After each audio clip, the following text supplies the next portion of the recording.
नमस्कार मित्रों। संगति का असर क्या होता है? संगति इंसान को कहाँ से कहाँ ले जाती है? अच्छे इंसान की संगति का क्या असर होता है?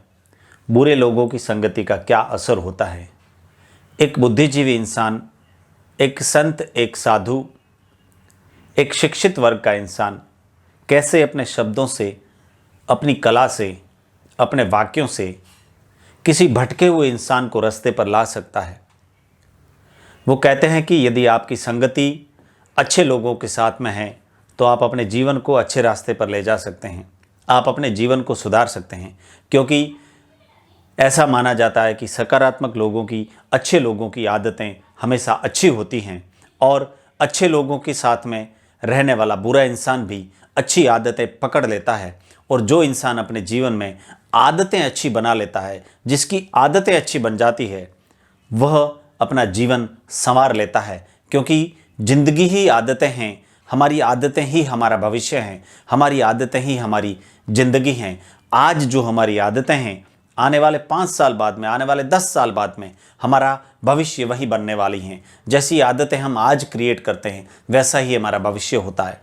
और यदि आप किसी नेगेटिव इंसान के साथ में है, जिसकी आदतें गलत हैं, जो गलत संगतियों में लिप्त है, जो गलत प्रवृत्तियों में लिप्त है, तो आप भी ऐसी आदतों को अपने जीवन में ग्रहण कर लेते हैं और वही आदतें आपका भविष्य बर्बाद कर देती हैं। मैं एक छोटी सी कहानी सुनाना चाहता हूँ आपको, एक संत की कहानी, एक साधु की कहानी, जो किस तरीके से अपने शब्दों के माध्यम से, अपनी कला के माध्यम से, अपने उपदेशों के माध्यम से एक इंसान के जीवन को बदल देता है।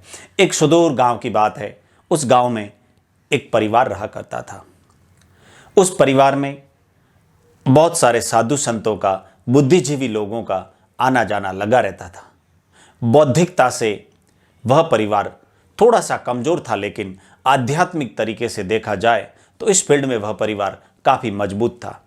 धर्म अध्यात्म से उस परिवार का लगाव बहुत बढ़िया था। साधु संत आते जाते थे। सत्संग, प्रवचन, संध्याएं, भजन संध्याएं उनके घर में अक्सर होती रहती थी। वह संस्कारों से, अच्छी आदतों से सराबोर परिवार था। उस परिवार में एक बिटिया पैदा होती है। धीरे धीरे वह बिटिया बड़ी होती है। और जिस परिवार का माहौल ऐसा हो, जिस परिवार का माहौल इस तरीके का हो, उस परिवार के बच्चे भी अक्सर इस तरीके की आदतों को ग्रहण कर ही लेते हैं। धीरे धीरे वह बच्ची बड़ी होती है, शादी लायक होती है और उस बच्ची की शादी हो जाती है। वो कहते हैं कि त्रिया चरित्रम पुरुषो भाग्यम, स्त्री का चरित्र और पुरुष का भाग्य कब, किस वक्त, किस मोड़ पर बदल जाता है, इसका अंदाजा लगाना बहुत मुश्किल होता है। यह कभी भी नहीं कहा जा सकता, इसका इवन प्रेडिक्शन तक नहीं किया जा सकता, इसका भविष्यवाणी नहीं किया जा सकता कि स्त्री का चरित्र कब बदल जाए और इंसान की किस्मत कब बदल जाए। बच्ची बड़ी होती है, बच्ची की शादी होती है और समय ऐसा करवट बदलता है, समय कुछ इस तरह करवट बदलता है कि उस लड़की की शादी, उस बच्चे की शादी एक ऐसे संस्कारहीन परिवार में हो जाती है जिसमें कोई संस्कार नाम की चीज़ नहीं है।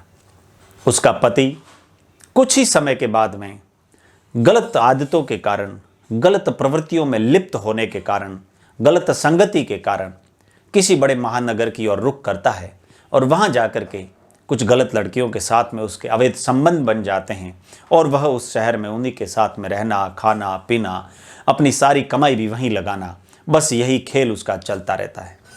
ऐसे करते करते करते इस खेल को चलते चलते अक्सर 10 वर्ष बीत जाते हैं, लेकिन कुछ भी फर्क नहीं पड़ता। वह घर आने को तैयार ही नहीं होता, भूल चुका है माँ बाप, भाई बहन, पत्नी, सभी को वह भूल चुका है। वह अपनी उस दुनिया में मस्त है जो दुनिया उसने वहाँ बनाई है। ऐसे करते करते 10 वर्ष के लंबे अंतराल के बाद में वह बच्ची अपने पीहर में आती है और लक ऐसा होता है कि उस दिन वो साधु, वो संत, गुरुजी भी उस परिवार में आए हुए होते हैं।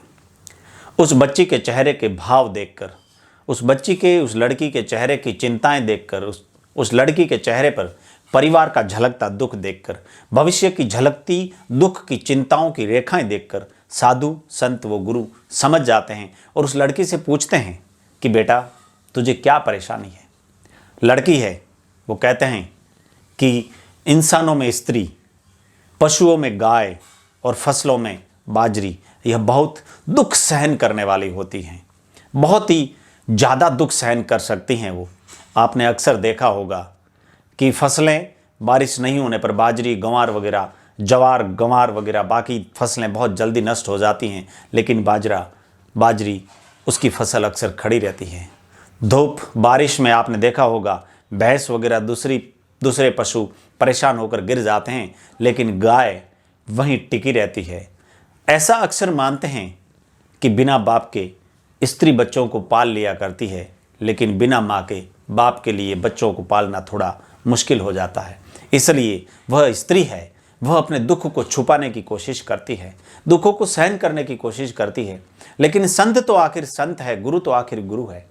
वह उसके दुख को पहचान कर पूछ लेते हैं कि बेटा, मैं तेरी सारी कहानी, तेरा पूरा दुख का भविष्य, तेरा पूरा दुख का बैकग्राउंड मेरे दिमाग में पिक्चर बन चुका है, तुम अब छुपाने की कोशिश ना किया करो, मुझे बताओ। अंततः वह लड़की गुरु से छुपा नहीं सकती, गुरुमुखी है वह, उसने गुरु धारण किया हुआ था, वह गुरु के सामने झूठ नहीं बोल सकती और सारी कहानी अपना दिल खोलकर गुरु के आगे रख देती है। गुरु जी पूरी कहानी समझकर उसका तोड़ निकालने की कोशिश करते हैं, उसका हल निकालने की कोशिश करते हैं, उसका समाधान निकालने की कोशिश करते हैं। गुरु जी उस लड़की से पूछते हैं कि बेटा, तू मुझे एड्रेस दे सकती है कि वह लड़का कहाँ रहता है। जी हाँ गुरु जी, वो बच्ची उस गुरु को एड्रेस देती है, उस लड़के का पता देती है जहाँ पर वह रहता है। गुरु उस पते को पेपर पर लिख करके चुपचाप उस शहर की ओर रुख कर देते हैं। साल भर का समय बीतने के बाद में घूमते फिरते वो एड्रेस गुरुजी निकाल लेते हैं और अंततः उस जगह पहुंच जाते हैं जहां पर वह लड़का रहता है। नीचे सीढ़ियों पर जाकर गुरु आवाज़ देते हैं, संतरी को कहते हैं मुझे इस लड़के से मिलना है, लेकिन वह नीचे आने को तैयार नहीं होता है। अंततः गुरुजी एक छोटी सी चिट्ठी भेजते हैं, वह लड़का चिट्ठी देखकर नीचे आता है, क्योंकि शादी के वक्त ससुराल में कभी न कभी उसने भी उस संत को देखा हुआ था। नीचे आता है, नीचे आकर कहता है, जी गुरुजी नमस्कार, मुझे बताइए।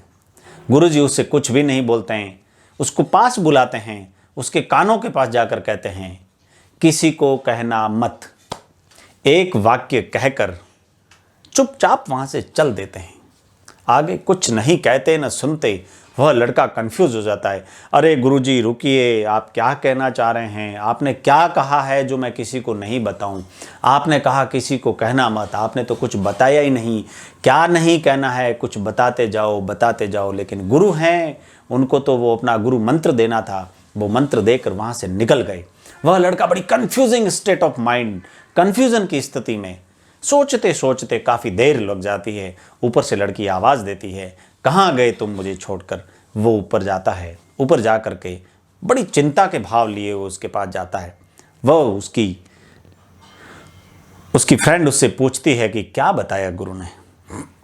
वह लड़का बड़े कन्फ्यूजन में है, अब कहे तो क्या कहे। गुरु को तो एक गुरु मंत्र देना था, वो क्या कहे। अंततः लड़की गुस्सा होकर कहती है कि मुझे नहीं बताओगे? बोला गुरु ने तो कुछ बताया ही नहीं। अच्छा मुझसे छुपाओगे? जो कहा है वो मुझे कहो। बोला गुरुजी ने मुझे कहा है किसी को बताना मत, किसी को कहना मत। लड़की बोलती है अच्छा मुझे भी नहीं बताओगे? मेरे साथ रहना, मेरे साथ उठना बैठना, मेरे साथ खाना पीना, मेरे यहीं जीवन बिताना, मेरे से प्रीत, मेरे से प्रेम, और मुझे नहीं बताओगे? लड़का कहता है मुझे कहा है किसी को कहना मत, मैं क्या बताऊं आपको। लड़की धड़ाम से गुस्से में आकर उस लड़के के छाती में लात मारती है और लड़का तीसरी मंजिल से धड़ाम सीढ़ियों में होता हुआ नीचे आता है। नीचे जैसे ही आता है चोट से चोटी लड़के की आंखें खुलती है और अपनी आत्मा से पूछता है, अरे ये क्या? जिससे मैंने प्रीत करी, जिससे मैंने दिल लगाया, जिसको मैंने 10 वर्ष की पूरी कमाई जिस पर लुटा दी, वो तो मेरा है ही नहीं इंसान, उसने तो मेरी छाती में लात मार दी। वह अपने दिमाग को समझाता है, उसे बोध होता है, उसे उस गुरु मंत्र का बोध होता है कि अंततः अपने तो अपने होते हैं, अंततः परिवार तो परिवार होता है। वह लड़का येन कैन प्रकारन जैसे तैसे बोरिया बिस्तर बांध कर घर पहुंचता है। अपने सारे लोगों से, पत्नी से और अपने बेटे बेटियों से, माँ बाप से माफ़ी मांगता है और अपना जीवन खुशी ज़िंदगी के साथ में शुरू करता है। लड़की खुशी, हंसी, मस्ती, आनंद के साथ में आध्यात्मिक जीवन जीते हुए एक सफल जीवन की शुरुआत करते हैं। दोनों मिलकर गुरुजी के पास जाते हैं, गुरुजी के चरणों में गुरुजी को गुरु धारण करते हैं, गुरु दक्षिणा लेते हैं, आशीर्वाद लेते हैं। गुरु जी को धन्यवाद और प्रणाम करते हैं उस शब्द के लिए कि जिस शब्द ने उस लड़के को, उस भ्रमित लड़के को, गलत आदतों में और गलत प्रवृत्तियों में लिप्त इंसान को रास्ते पर लाकर एक पूरा घर बसा दिया, उसके लिए वो गुरु जी का आभार प्रकट करते हैं। बहुत बहुत धन्यवाद मित्रों। ऐसी कहानियाँ सुनने के लिए आप नीचे कमेंट बॉक्स में ज़रूर लिखें।